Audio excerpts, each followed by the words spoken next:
And welcome to the University of Leicester MBA webinar. My name is Helen Spyropoulos. I'm the Admissions Manager at Stafford Global. And joining me this evening are two very distinguished gentlemen. We have Jim Green, who's all the way from the university, International Recruitment Manager, as well as an alumni and CEO of Stafford Global, Mr. Refaat Kazoun. Good evening to you, gentlemen. Good evening, Helen, everyone. Good. Well, I can see that we do have quite a few of you that have joined us all the way from KSA and UAE. Welcome, everyone. The mere fact that you're here with us this evening means that you have been in touch with one of our experienced academic consultants, or you have been in touch with us on our Global Open Day. So welcome everyone, and how we are going to conduct the webinar this evening is Jim is just going to briefly take you through the program. We are then going to open the panel to everyone. You can actually ask questions. Anything related to the academics can be asked of Jim, and any questions that you may have for alumni and CEO Refaat can also be asked. What I am going to do is just look through these questions, because a lot of them are very similar, if not identical, and I will be grouping them together. So please do listen out for the all-important question and answer. So I'm now going to hand you over to Jim, who's going to take you through the program, and I'll join you towards the end of the presentation. Over to you.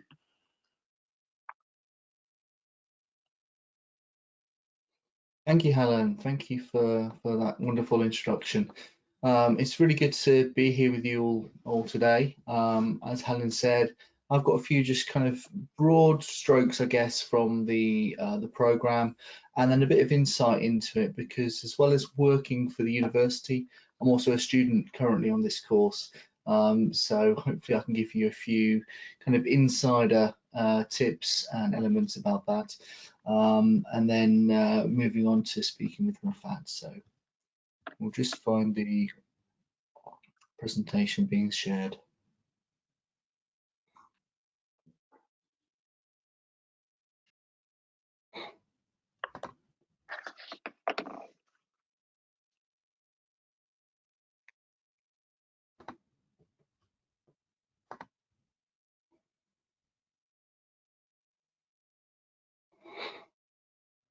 Okay.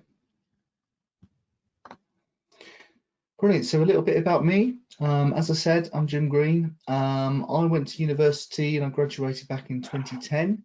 I studied a BA in History and Russian Studies, and then afterwards I went on to do my master's course in Contemporary Russian Studies. Since then, I've had roles in freelance marketing, in music, and in higher education, which is what kind of brings me to you guys today. I'm currently the International Recruitment Manager at the University of Leicester, and I also started the Leicester MBA back in September 2019, so I'm about halfway through at this stage. A little bit about the University of Leicester itself. So we were founded in 1921, so 100 years ago this year. And we were awarded the Royal Charter in 1957, so that's the royal mechanism, legal mechanism in the UK in order to award degrees. And we're well ranked and well respected around the world. So the Times Higher Education ranked us 24th in the UK and in the top 200 in the world.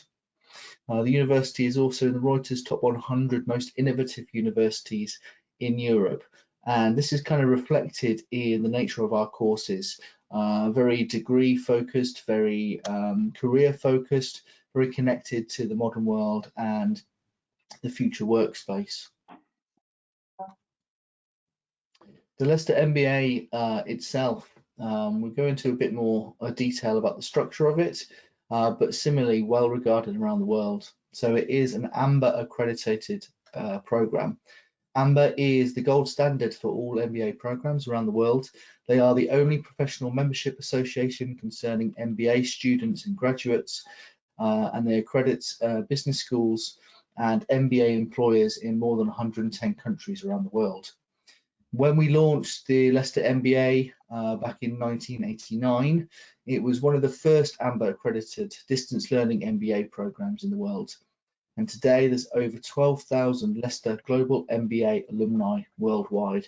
It's a real testament to our expertise and experience in helping professionals succeed, and really being a student with us gives you access to this big network of international business leaders. The Leicester MBA is also a dual award, so it allows you to gain a professional qualification from the Chartered Management Institute. So that is a level 7 certificate or diploma in strategic management and leadership practice. And you're also awarded Foundation Chartered Management Manager status. So this again, alongside the AMBA accreditation, is a very important marker of management expertise. It's well regarded by employers around the world. The program is also accredited by the Chartered Institute of Management Accountants and the Chartered Institute of Marketing, for both of which it's possible to gain exemptions from the respective professional examinations, depending on the elective module that you choose within the MBA. Okay, so looking a bit more at the structure of the MBA, it is a fully online program. Generally, we expect students to complete the program within 2.5 years. You have a look here on this slide, you can see the breakdown of the structure. So in the first 6 months, you'll be looking at the first module, which is managing and developing people and organizations, very much connected to the discipline of human resource management, change management, organizational behavior. The second module is on managing value creation processes from idea to market. So this incorporates things like marketing, operations management, innovation and entrepreneurship. Instead of kind of focusing on these elements as individual kind of disciplines, it really brings them together to show you things like, okay, how do we create value throughout these processes? How do we create a product, launch it to market? The whole kind of life cycle as you go through the kind of business development side of things.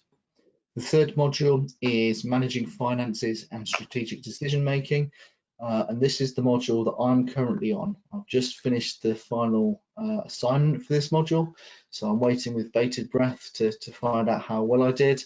But here we're looking at elements such as managerial accounting, finance, economics, and then connecting that to overall strategy, both kind of corporate level strategy, business level strategy, and then bringing in some elements of social responsibility and sustainability as well.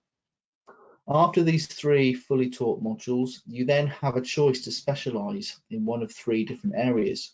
And these are broadly related to the 3 areas you've studied in the first part of the MBA, but very much go into much more depth in those particular areas and some sort of kind of advanced topics in these areas. So we have then the choice between the managing international marketing communications, then the managing finance for corporate policy and strategy, and then the managing human resources strategically. So you have one of those 3 choices. The final part of the MBA is your organisational research and consultancy methods training, and the MBA project, which is either an in-company project or a business analysis, business plan development. Alongside all of those kind of taught elements and research elements, you have a learning and professional development portfolio. So this is the reflective piece. This is understanding how your skills and knowledge develops as you go through the course. In each part of the module, you have elements to reflect on what you're learning, how you've managed to adopt that learning and implement it in your day-to-day work. And you can really see as you go through the program exactly where you've developed as a manager and as a strategic thinker as you go through the course. Alongside these kind of formal elements is a few different optional elements. So they run very much a career development and management program with external speakers speaking on various different topics.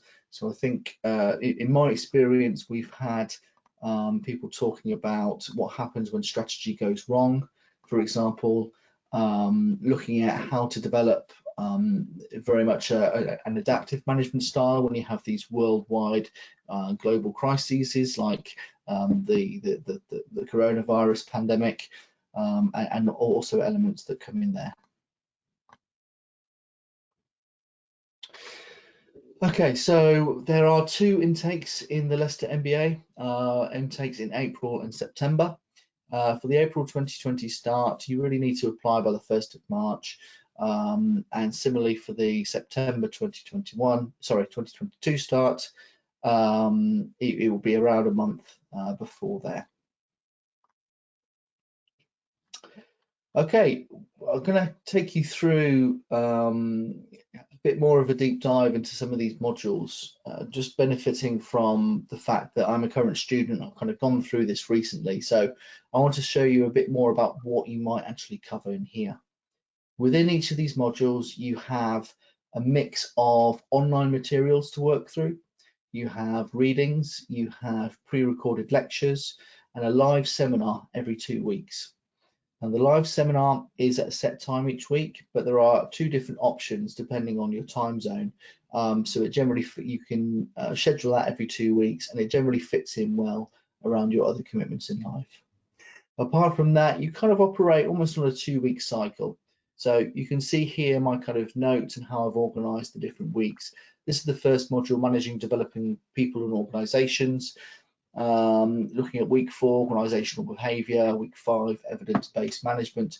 This kind of comes around about a 2-week cycle. So within each of these 2 weeks, I've got an online lecture to view, I've got a set of readings to undertake, and a set of materials to work through.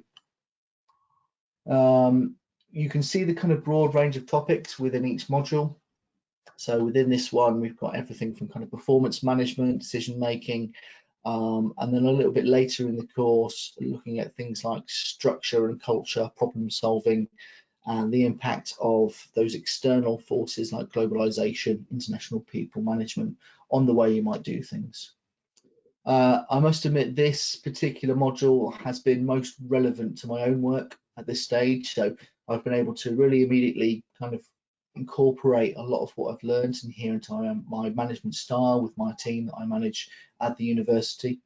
And it's enabled me to, recognize and understand a bit more about how these things are structured and why they're done that way, these kind of HR policies or structures that are set up, and also able to see possible improvements. So that's been a really nice way of validating what I've been learning on the course. Moving on to another feature of the course. So this is the kind of residential weekends that are usually scheduled. We tend to have one residential weekend per module. So there's 2 per year, and they're held in various locations. So either in Leicester in the UK or sometimes overseas as well. So this is just an example of the latest one that I managed to attend in person back in February 2020. It was focused on ethics and social responsibility. There I am in the crowd there. And we worked in small groups to understand this really important topic.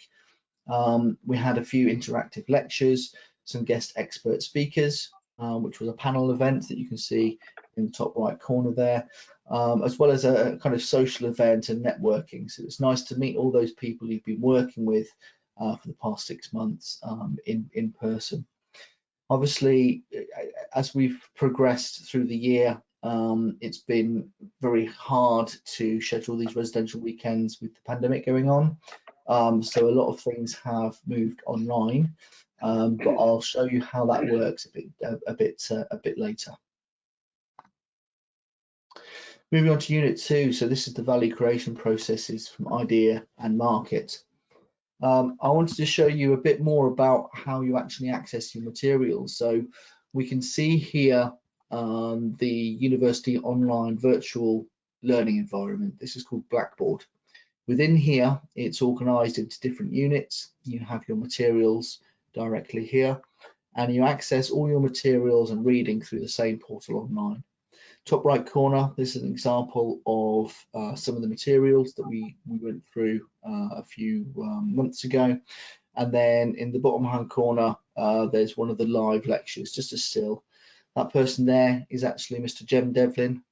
He's the Dean of the Business School. So he teaches on our MBA as well. So you're benefiting from the expertise right from the top.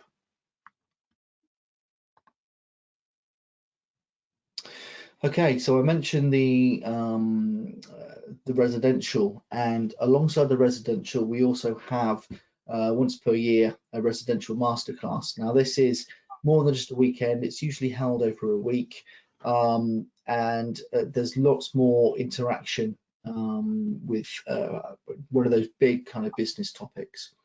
What we had this year is, given the pandemic made it impossible for everyone to come together in person, a lot of it moved online. So this was our online learning experience, and we looked at reimagining management in the shadow of COVID-19.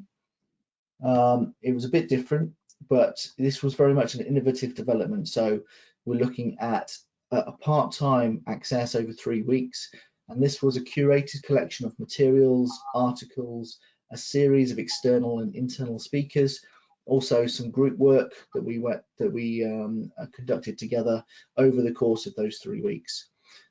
Really, it worked very well. It was a fantastic kind of perspectives on the long-term COVID effects, business management implications, societal change, innovation.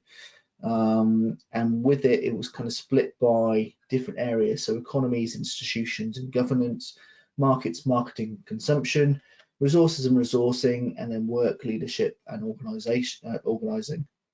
It is reflective of what the residential masterclass is all about. You have considering a particular topic from lots of different kind of angles, lots of people to give their expert opinion, lots of materials to work through, and it's really a way of kind of bringing all that knowledge that you're learning throughout those courses together.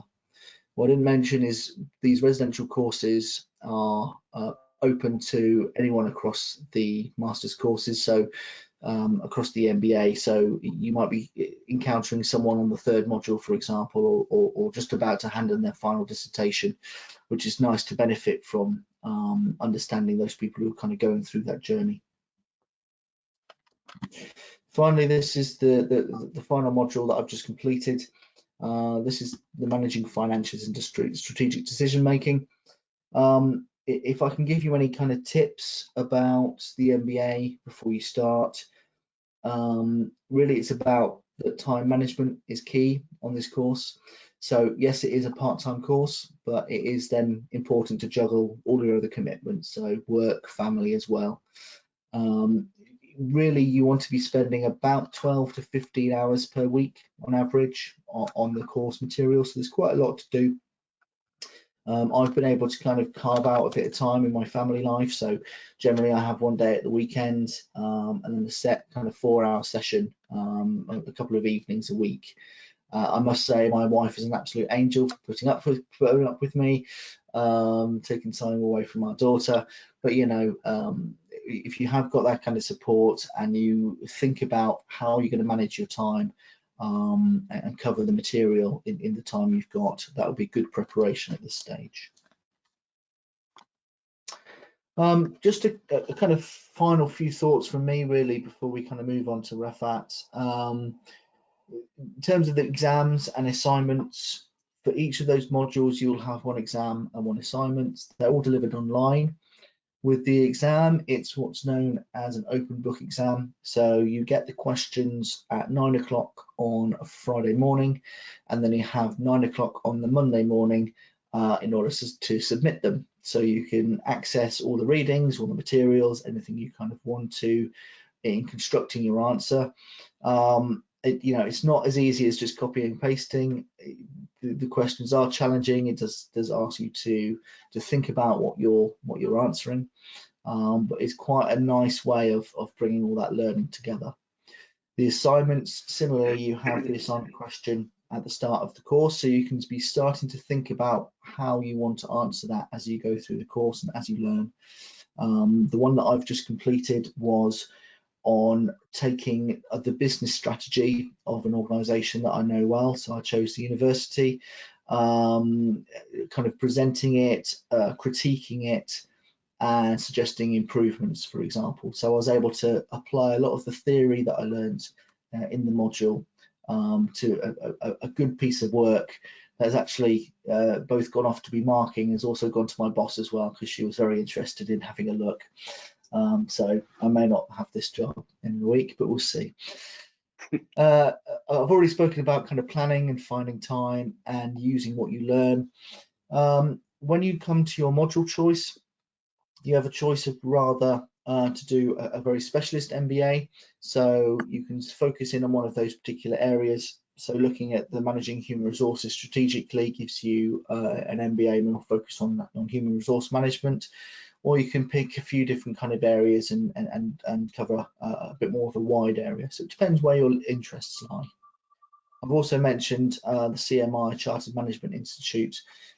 So all the way through this course, I've been getting emails and invites to them to events.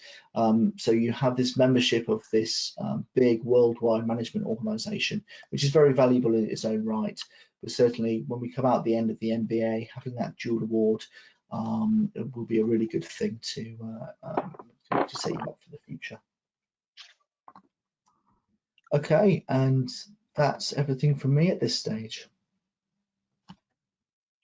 Good, thank you, Jim. Let me just introduce myself a bit before we start taking your questions. My name is Refaat Kazoun.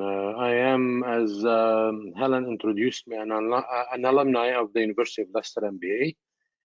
I graduated many moons ago in 2004.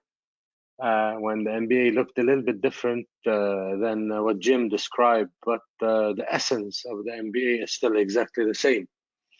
On top of that, I also taught on the University of Leicester MBA. I taught organizational behavior and leadership, entrepreneurship, and change management. And I agree with Jim, organizational behavior is dear to my heart, and it's probably the single most, of course, unless you're an accountant or a finance manager, it would be the closest module to your heart, and the one that makes sense the most, and the one that you can apply the quickest in your work.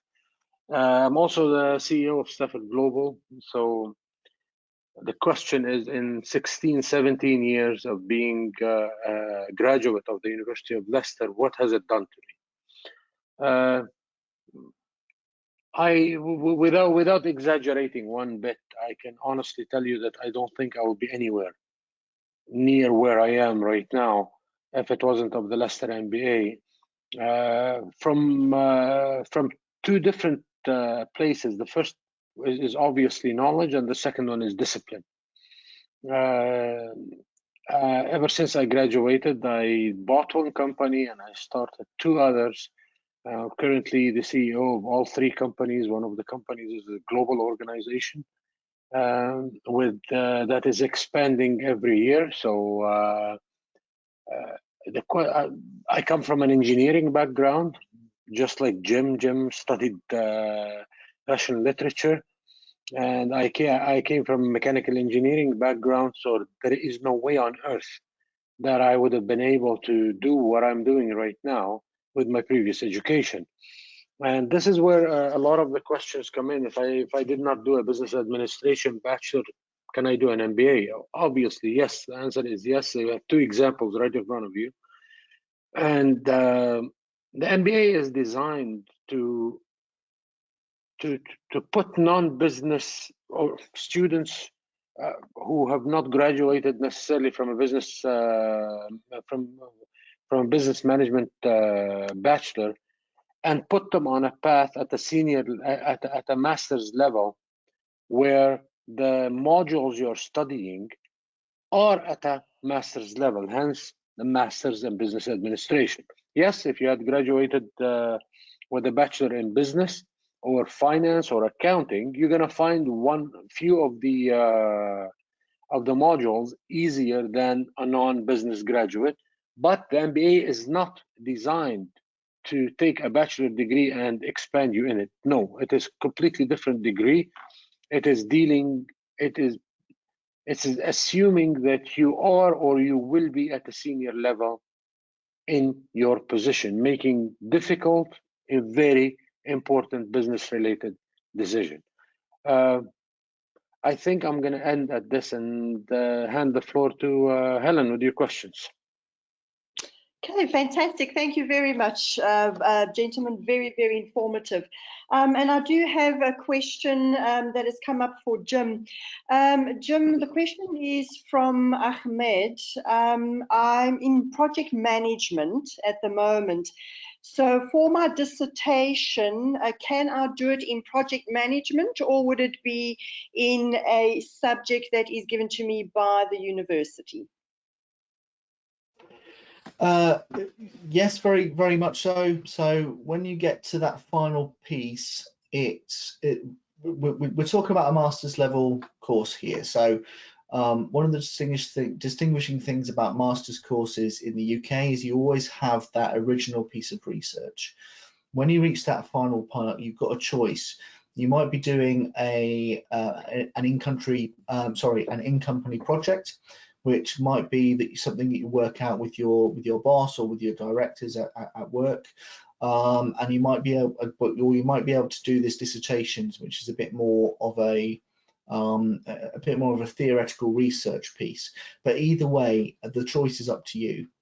Now, what will happen when you get to that stage is you will have an academic mentor from the university, someone who you can discuss your ideas with, who will kind of keep you on the right track, who will help you with the structure of that kind of project. So if you want to do your project around project management, that might be an in-company project, or it's something that's happening in your company at the moment, or you might go down the kind of dissertation theoretical route and look at general ways of improving project management methodology, for example. So yes, you do have a good amount of scope to look at something that really interests you, as well as something that's going to be useful for your future. Excellent. And a question for Refaat. When you were doing this MBA, had you already started any of the companies that you currently own? And if you did, how did you balance your time? No, I had not started any of the companies that I currently own. This happened after the graduation, but I had a very, very demanding job here in the UAE, and I was listening to Jim talking how he divides his time, and I smiled. I don't know if you noticed, because my methodology was very, very similar to Jim. I actually, instead of studying every single night, I took one of the 2 days of the weekends and I dedicated it to the MBA, and a couple other mornings, not evenings. I used to wake up very, very early in the morning and spend 2 to 3 hours before I went to work. I found that those 2-3 hours were really, really good. No headaches, just a cup of coffee and the books. So no, I did not. I started all my businesses after I graduated. But time management is of essence, and understanding family is also a very good addition. Okay, and a follow-up question from Ahmed to you, Refaat, again, is you mentioned that when you did the MBA, it was very different to the structure now. Which one, in your opinion, do you think is best? The one that you did previously, or the one that is actually offered at the moment? It's actually a very simple question to answer, Ahmed. You did not pin me, because back in the days, we did not have the internet as you have it right now. In 2004, sure we do. We had email and all of this, but from a studying perspective, we were still studying from books. And the research that you are able to do right now using simply Google was not available to us. We actually had a very, very large library at Stafford, because I did my MBA through Stafford as well.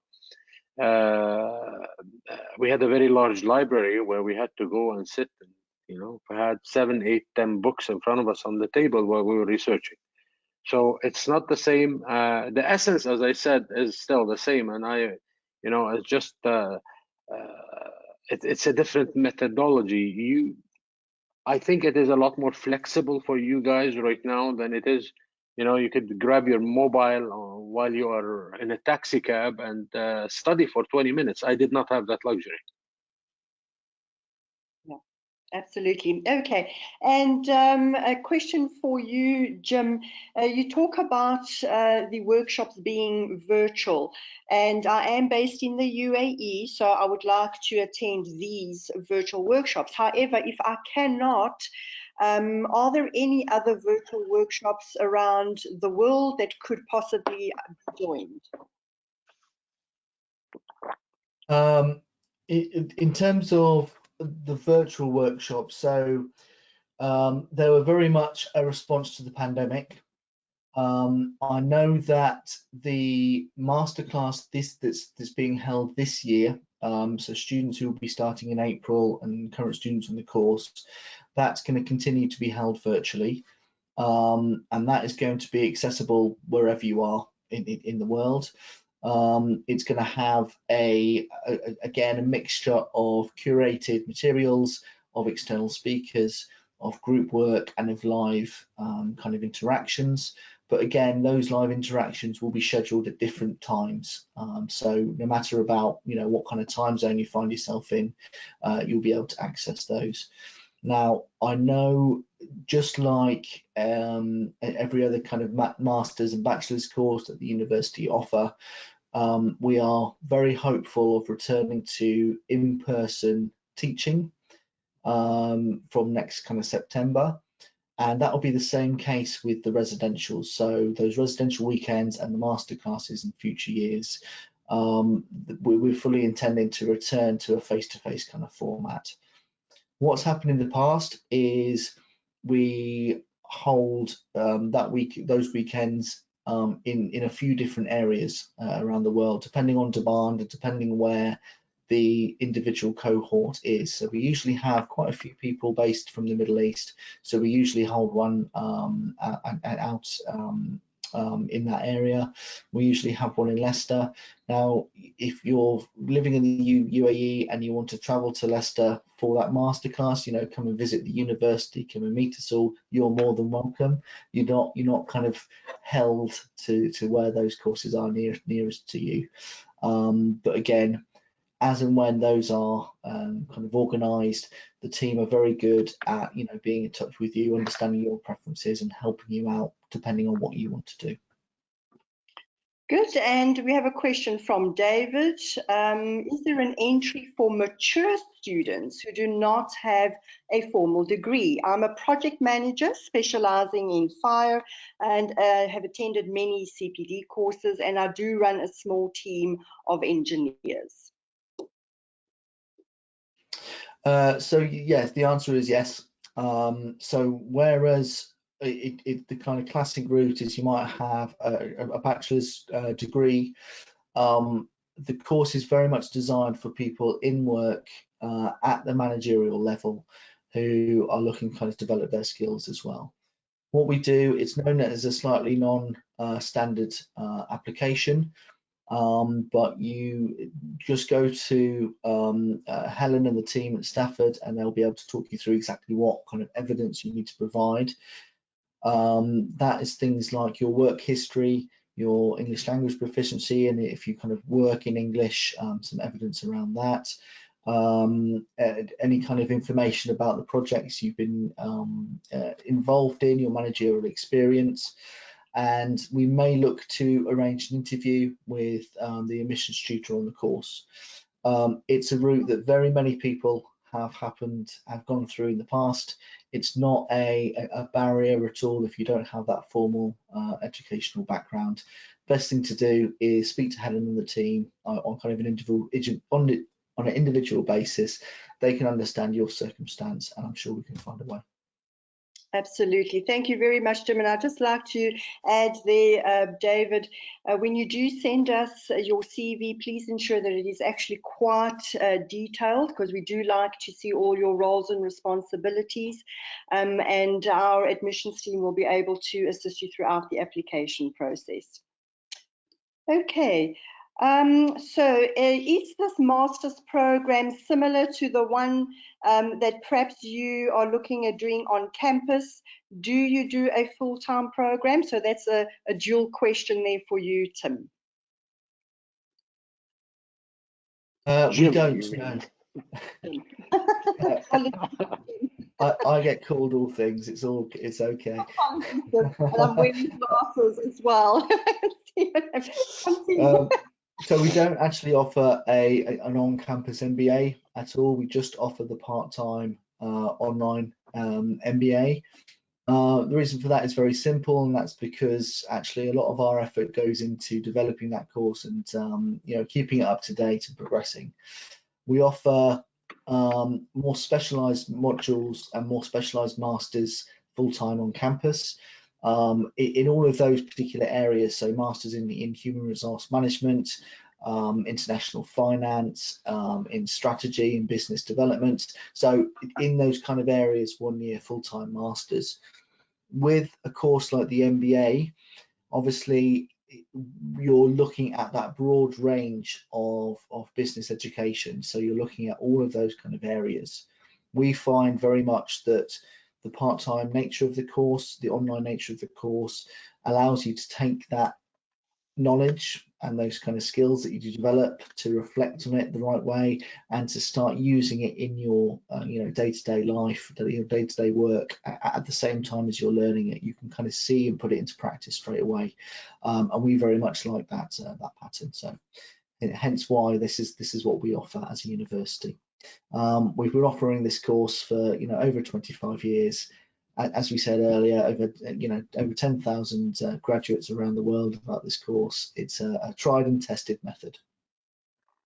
Okay, and a question then for Refaat from Mohammed.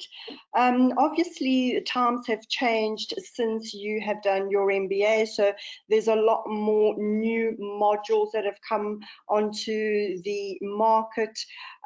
Do you keep yourself abreast of all these new technologies and information by doing other courses? Well, I don't know why everybody is hell-bent on making me look old, but that's okay. I'll take the question. The answer is yes. I always do that all the time. I'm a marketeer by nature, and it's a passion of mine, especially right now. Online marketing and online advertising is something that takes a lot of my daily research. I do some professional courses. I just finished a course from University of Harvard in contract law that I've done online on my own. But the rest of the research, to be honest with you, is either company related. And what I mean company related, it means that software that probably we could use, that we use. For example, I've been to quite a few training from the CRM that we use, HubSpot, and the rest of this is pure research. My small 11-year-old son asked me, "What do you do, Dad, as the CEO?" I honestly said, nothing. I don't do anything at work.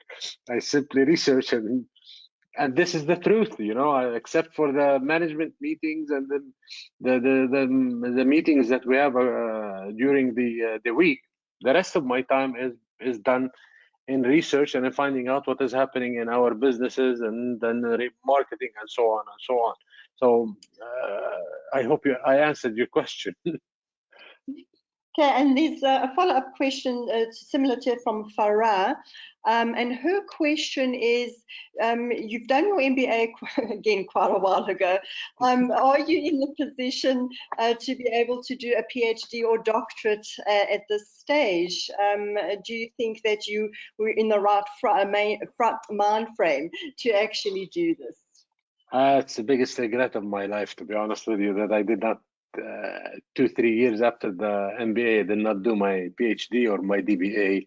And I have to admit that it was busyness at work and a little bit of laziness as well.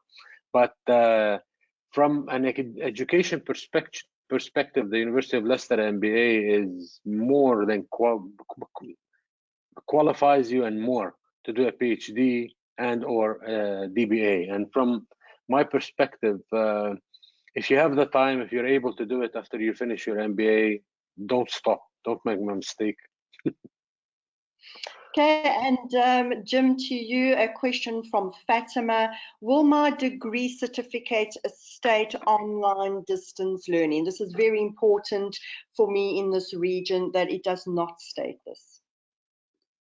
Yeah, no, it won't state that at all. What it will state the MBA, so that's the Masters in Business Administration. What it may also state is one of those specialisms I mentioned, so either in human resource management, financial management, or I forgot, what's the third one? In marketing. That's the one. Yes, in marketing and sales, marketing and development. So you get that specialism if you both take that option module and do your final presentation, your final dissertation or in-company project broadly in that area. So that becomes the specialism. That will be stated on your degree certificate, but it will not state that it's a distance learning course. It will just state the straight MBA. Okay, and hold on, Helen. I just want to add a little bit to Jim's response, and because this is something that irks me heavily, and especially here in the Middle East, we're a little bit. We have a stigma here of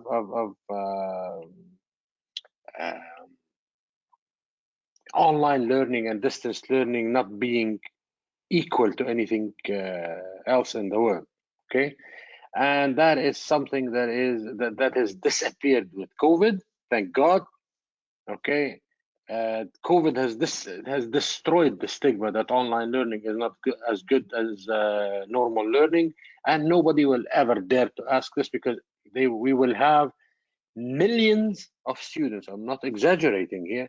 Millions of students around the world who would have graduated in 2020 and 2021 and possibly 19, who have graduated online.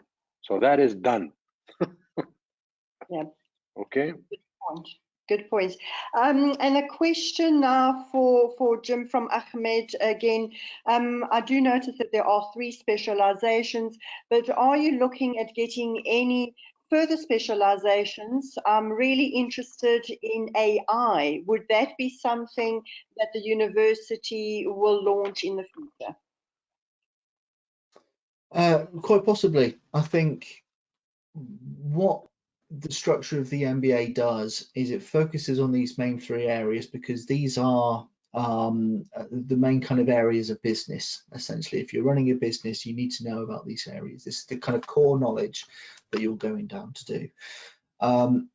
What we've noticed over the years is obviously when we have new technologies come in, new kind of developments and new thinking, this is all reflected in the content and everything that you're learning and the way that the course is constructed. So I remember one example from what we've kind of looked at recently is in the past we kind of thinking about .com companies or companies like Nokia in terms of innovation and how that works, and now we're kind of looking at things like Uber and the kind of gig economy, things like the kind of 0 hours contracts, maybe the food delivery companies like Deliveroo, this kind of things that are relatively recent and are you know, big kind of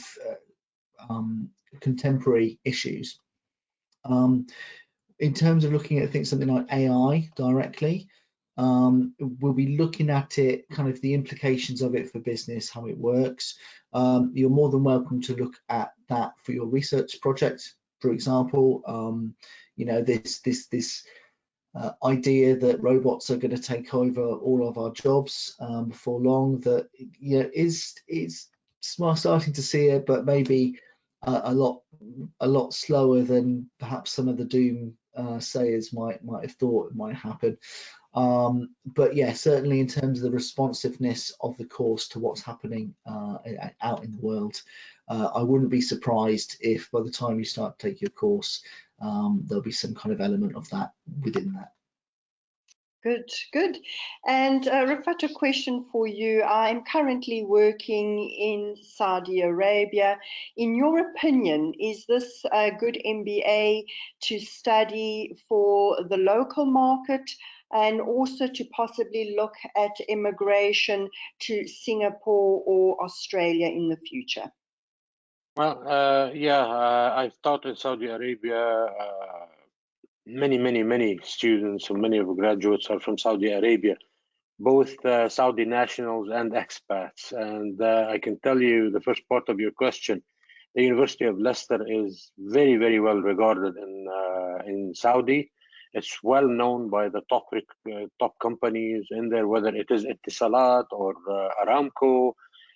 We have many graduates in ministerial positions there, and it is looked at favorably in the kingdom. Now, when it comes to immigration, yes, I can answer this question, although it's not my specialty, but I know from students and friends who've done the MBA, and it is all about points when you are immigrating. And I can tell you that I know for a fact that it is accepted in Canada, Australia, and New Zealand, and it gives you the required points for at a master's level, which means you are looked at more favorably than someone with a bachelor's degree only.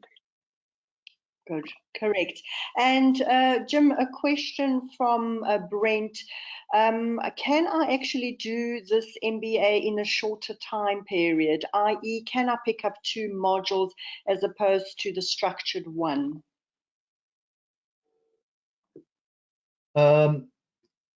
Honestly, I don't know. I would presume probably not, just in terms of looking over, kind of looking after your kind of workload and the connections with it.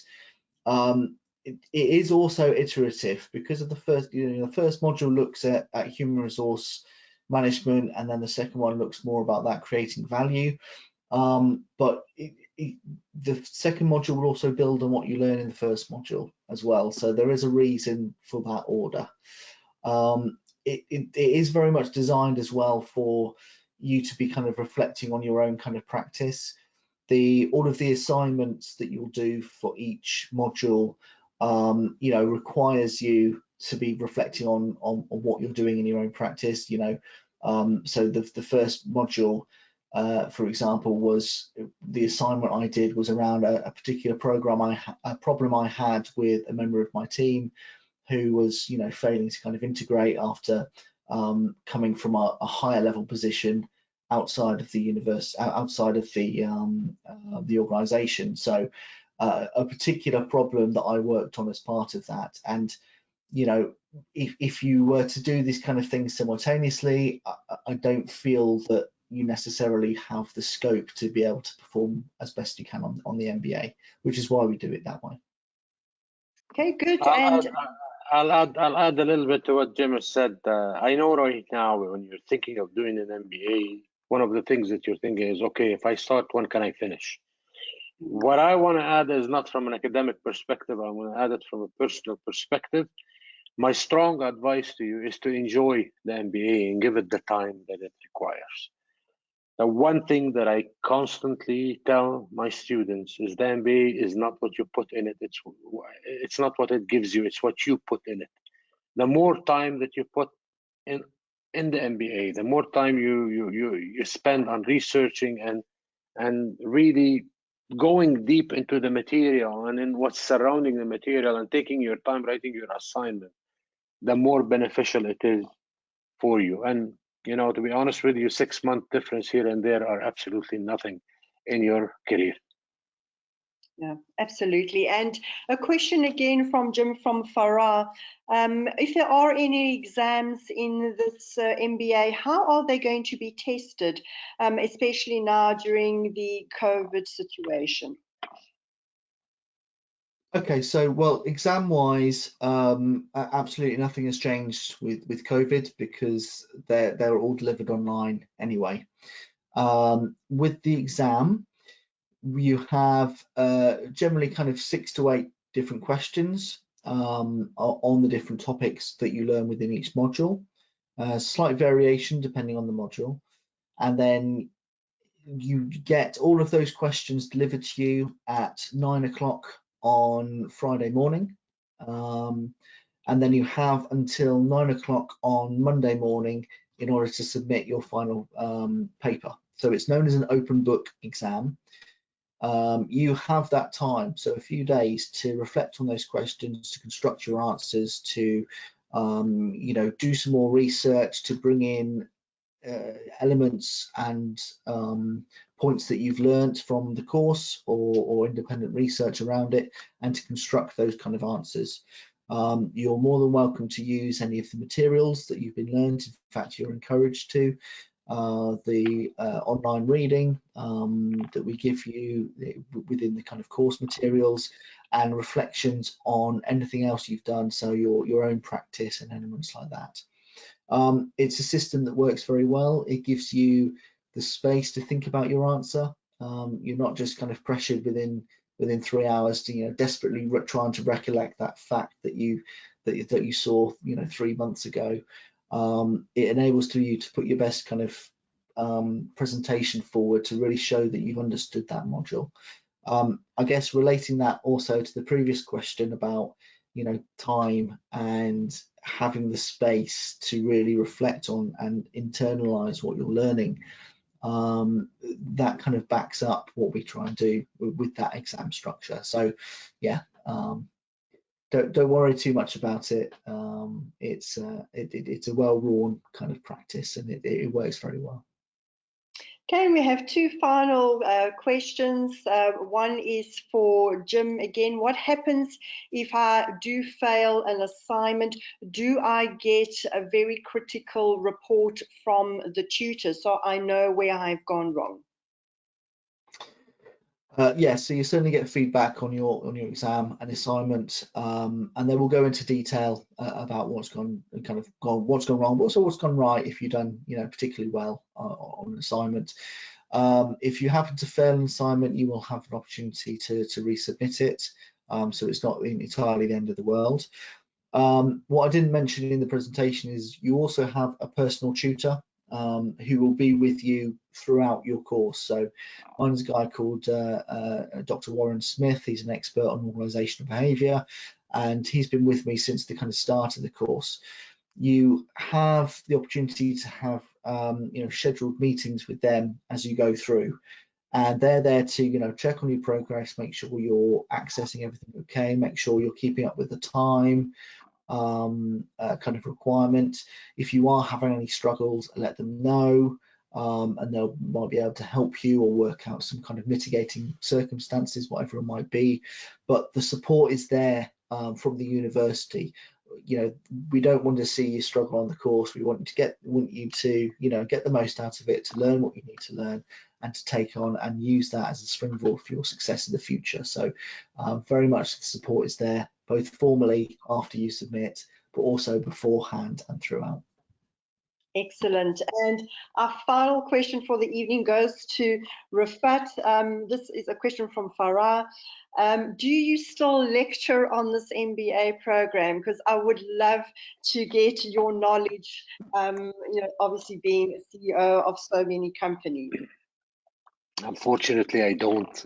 I'm not teaching anymore. I don't have the time to do it. I'd love to get back into it.